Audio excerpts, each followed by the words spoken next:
नमस्कार, मी क्रांती आणि माझ्या चॅनलवर तुमचं खूप खूप खूप मनापासून स्वागत करते. कसे आहात? आय होप खूप मजेत आहात, आनंदात आहात. तर आता दसरा गेला आहे आणि आपली दिवाळीची तयारी बऱ्याच घरांमध्ये सुरू झाली असेल.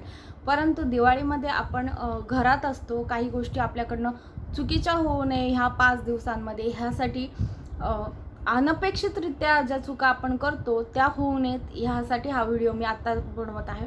दिवाळीत आपल्याकडनं ह्या चुका होऊ नये ह्याची तुम्ही 5 दिवस काळजी घ्या. कारण 5 दिवस आपल्याकडे दिवाळी असते. धनत्रयोदशी, वसुबारस या सर्व दिवसांमध्ये आपण दिवाळी साजरी करत असतो. दिवाळीमध्ये आपण एकमेकांना गिफ्ट्स देत असतो. नवरा बायको एकमेकांना गिफ्ट्स देतात. भाऊ बहीण एकमेकांना गिफ्ट्स देत असतात. त्याचबरोबर आपण मित्रमैत्रिणींना, घरातील इतरांना गिफ्ट्स देत असतो. गिफ्ट्स देत असताना पण आपण काय काळजी घ्यावी जेणेकरून आपल्यावर लक्ष्मी माता कायम प्रसन्न राहील, ह्या सर्व गोष्टी या व्हिडिओमध्ये मी सांगण्याचा प्रयत्न करत आहे. व्हिडिओ आवडला तर लाईक, शेअर आणि सबस्क्राईब केल्याशिवाय जाऊ नका. हे बघा, दिवाळीमध्ये आपण एकमेकांना गिफ्ट्स देत असतो, परंतु त्या गिफ्ट्समध्ये कुठल्याही प्रकारे लक्ष्मी मातेचा फोटो किंवा मूर्ती देऊ नका. लक्ष्मीचे कॉईन्स असतात ते देऊ नका, कारण ह्या सर्व गोष्टी ज्याने त्याने त्याच्या पैशानेच विकत घेतलेल्या बरोबर असतात. फक्त तुम्ही घरासाठी घेऊन या, परंतु तुम्ही माहेरी किंवा दुसऱ्या कोणाला गिफ्ट्स म्हणून मूर्ती वगैरे, गणपतीची देखील मूर्ती देणं टाळा. जर तुम्हाला ह्या गिफ्ट्स कोणत्या वस्तू आल्या असतील तर त्या मोडून त्या जे पैसे आहेत त्याने देवघरासाठी काहीतरी योग्य वस्तू घ्या, परंतु त्या तुम्ही स्वतः देवपूजेमध्ये ठेवू नका. कारण देवपूजेत पण आपण त्याच वस्तू ठेवल्या पाहिजेत ज्या आपल्या स्वतःच्या आहेत, स्वतःच्या कमाईच्या आहेत.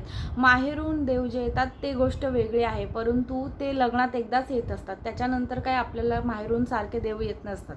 परंतु बाकीच्या वेळेस जे कोणी आपल्याला गिफ्ट देतं किंवा आपण कोणाला गिफ्ट देतो तर त्या देवाच्या वस्तू देण्याचं टाळावं. त्यानंतरचं दुसरी गोष्ट येते ते काही जण घड्याळ गिफ्ट्स करत असतात. तर घड्याळ कधीही कोणालाही गिफ्ट करत जाऊ नका.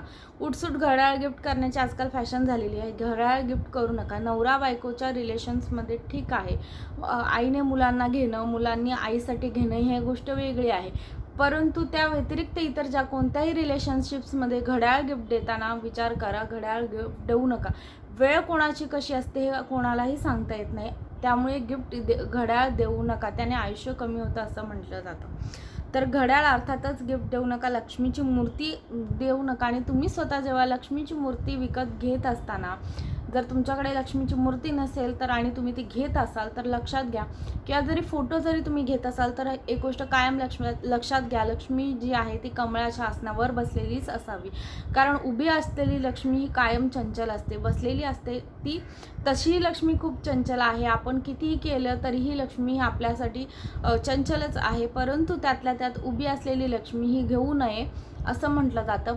त्यामुळे शक्यतो बसलेली लक्ष्मी आहे आणि जी कमळाच्या आसनावर बसलेली असते त्या लक्ष्मीलाच पूजेमध्ये जास्त म्हणजे हे ठेवा. पूजेमध्ये ती लक्ष्मी घेऊन या आपल्याला जेव्हा हवी असते तेव्हा. त्याचबरोबर आता तुम्हाला माहीत आहे की आपण लक्ष्मीपूजनाला झाडूची पूजा करत असतो, त्यामुळे झाडूचा अपमान होईल असं कधीही करू नका. ह्या अपमान म्हणजे कसं, चुकून त्याला पाय लागला तर आपण पाया पडतो, परंतु झाडू कोणालाही सहज दिसेल असा ठेवू नका. ह्या एरवीही ठेवू नये, परंतु या 5 दिवसांमध्ये आपली जी लक्ष्मी स्वरूप झाडू आहे तो कुठेही असा ठेवा की जिथे कोणाला दिसणार नाही, असा लगेच त्याच्यावर दृष्टी पडणार नाही असा झाडू ठेवावा. त्याबरोबर झाडू कधी पटकन, आता हे बघा कचरेवाले येतात, कधी कधी साफसफाईवाले कर्मचारी येतात, पटकन आपल्याला झाडू मागतात, आपण देतो, तर असं करू नका. घरातला आपला झाडू जो आहे तो कधीही कोणाला या 5 दिवसात तरी ॲटलिस्ट देऊ नका. म्हणजे 5 मिनिटासाठी का होईना पण देऊ नका. त्यानंतर झाडूचं नंतर एक आपण आहे ते म्हणजे लक्ष्मी जी आहे, आपली पैसे आहेत ते कधी कोणाला उधार देऊ नका. हे बघा, लक्ष्मीचीच आपण पूजा करतो आणि लक्ष्मीच आपण कोणाला तरी उधार देतोय, ते हे ह्या दिवसांमध्ये 5 दिवसांमध्ये करू नका. या 5 दिवसांमध्ये आपण बऱ्याच ठिकाणी जात असतो, भाऊ बहीण एकमेकांना भेटत असतात, आपण बरेच जण मित्रमैत्रिणी एकमेकांना भेटत असतो. तर या 5 दिवसांमध्ये चुकूनही म्हणजे नॉनव्हेज, त्याचबरोबर ड्रिंक्स करण्याचा टाळा. ह्या सर्व गोष्टींमुळे दरिद्रता आकर्षित होते, लक्ष्मी माता आपल्या घरातनं काढता पाय घेत असते. त्यामुळे चुकूनही या 5 दिवसांमध्ये नॉनव्हेज तसेच ड्रिंक करण्याचं टाळा. त्याचबरोबर घरामध्ये सगळेच जण असतात, सगळ्यांनाच सुट्टी असते, त्यामुळे छोटं कारण देखील वादाला निमित्त होऊ शकतं. छोट्या कारणाने देखील मोठमोठे वाद घरामध्ये होऊ शकतात. तर वादविवाद टाळायचा प्रयत्न करा, शांत राहण्याचा प्रयत्न करा. कारण हे बघा, अशी सुट्टी लवकर मिळत नाही. मिळालेली सुट्टी स्पॉईल करण्याला काही अर्थ नाही आणि मिळालेली सुट्टी वादविवादामुळे स्पॉईल करण्याला त्याहूनही अर्थ नाही. त्याचबरोबर जिथे शांतता, जिथे छान वातावरण, प्रसन्न वातावरण असते, तिथेच लक्ष्मी माता येत असते. त्यामुळे घरामध्ये चुकूनही वादविवाद करण्याचे टाळा. त्याचबरोबर जास्तीत जास्त म्हणजे लवकरात लवकर उठण्याचा ट्राय करा. उठल्यानंतर सूर्याला अर्घ्य देण्याचा ट्राय करा. ह्या 5 दिवसांमध्ये सूर्याला अर्घ्य देत देत गायत्री मंत्राचा जप करायला विसरू नका. ॲटलिस्ट 11 वेळा किंवा ओम आदित्याय नमः असं तरी म्हणत गायत्री मंत्राचा किंवा आदित्याय नमः म्हणत सूर्याला अर्घ्य देण्याला ट्राय करा. बरेच जण इतर एरवी जण नाही जमत, सकाळी लवकर जावं लागतं किंवा बरेच सगळे कारणं असतात. त्यामुळे ह्या 5 दिवसांमध्ये तरी हे जे आहे सूर्याला अर्घ्य देण्याचा तो खूप मोठा ट्राय करा. त्याचबरोबर बरेच जण रांगोळी काढत असतात, तर हे सगळेच जण रांगोळी काढत असतात. पण रांगोळी काढत असताना मुख्यत्वे एकतर पूर्ण पांढऱ्या रंगाची रांगोळी ठेवू नका. त्याच्यावर हळद कुंकू म्हणजे हळद कुंकू हा रांगोळीला. त्याचबरोबर काळा रंग जो आहे तो रांगोळीमध्ये टाळण्याचा प्रयत्न करा. काळा रंग आपण पूजेमध्ये शक्यतो वापरत नाहीत, त्यामुळे काळा रंग टाळण्याचा जास्तीत जास्त प्रयत्न करा. त्याचबरोबर काळे कपडे देखील घालण्याचा प्रयत्न करू नका. ह्या 5 दिवसांमध्ये ज्या आपण खूप पॉझिटिव्ह राहण्याचा प्रयत्न करत असतो, जी नेगेटिव्हिटी अट्रॅक्ट होईल अशा गोष्टी करूच नाही ना आपण. काळा रंग हा जास्त करून नेगेटिव्हिटी अट्रॅक्ट करत असतो. त्यामुळे काळ्या रंगाचे वस्त्र घालायला टाळायचं आहे या 5 दिवसांमध्ये. त्याचबरोबर घरामध्ये आता बऱ्याच जणांना चप्पल घालण्याची सवय आहे. मान्य आहे, थंडी पण आता सुरू होत आहे, पायाला देखील त्रास होऊ शकतो. परंतु घरामध्ये ॲटलिस्ट ह्या 5 दिवसांमध्ये चप्पल घालण्याचं टाळा. कारण आपण घरामध्ये स्वच्छता ठेवणार आहोत, लक्ष्मी मातेची पूजा करत आहोत आणि अशाच वेळेस आपण घरात चप्पल घालून वावरतो, हे कितपत योग्य आहे? घरामध्ये चप्पल घालण्याचं टाळा.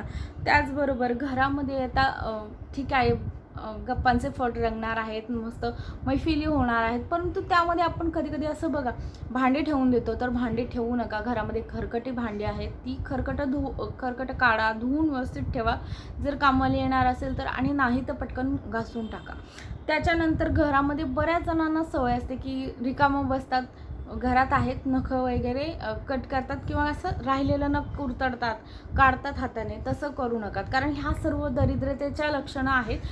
त्यामुळे घरामध्ये नखं वगैरे कुरतडण्याचं टाळा. त्याचबरोबर आता सायंकाळी जर 6 नंतर आपण झाडू मारत असाल तर नक्कीच खबरदारी घ्या. कारण 6 वाजल्यानंतर असंही आता आपण दिवस लवकरच म्हणजे रात्र होत असते, दिवस लवकरच संपत आहे, त्यामुळे लवकर अंधार पडतो, त्यामुळे लवकर झाडून मारा. सायंकाळी 6 नंतर कसं लक्ष्मी मातेचा एक आगमनाचा टाईम असतो, त्याच पिरियडमध्ये लक्ष्मी मातेच्या आगमनाच्या टायमामध्ये तुम्ही झाडून मारू नका. त्याचबरोबर दुसरी गोष्ट राहिली, पंट्या बरेच जण पेटवतात, भरपूर हौसेने पंट्या पेटवतात. आणि काहींना आता असं वाटतं की आपण आता ती म्हणजे विजत आली आहे किंवा काय, तर फुंकर मारून किंवा विजवून असं हाताने वगैरे काडीने असं विझवण्याचा प्रयत्न करू नका. तुमचा जो दिवा आहे, पंती आहे, ती आपोआप त्याची विझू द्या.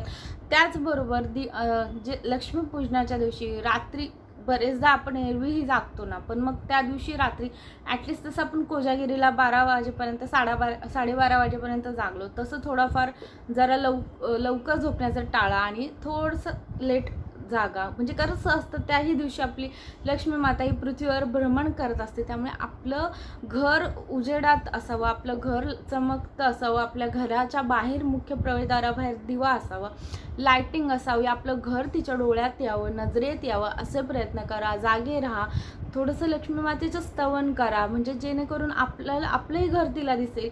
हे बघा, ती सगळी लोक सेवा करत असतात, त्यामध्ये आपला खारीचा वाटा आहे, तर आपल्यावरही तिची कृपादृष्टी राहावी एवढीच विनंती आहे. आणि ह्या सर्व गोष्टी करण्याचा टाळा. ज्या गोष्टी सांगितल्यात त्या करा. आणि व्हिडिओ कुठल्याही कारणाने आवडला तर लाईक, शेअर आणि सबस्क्राईब केल्याशिवाय जाऊ नका.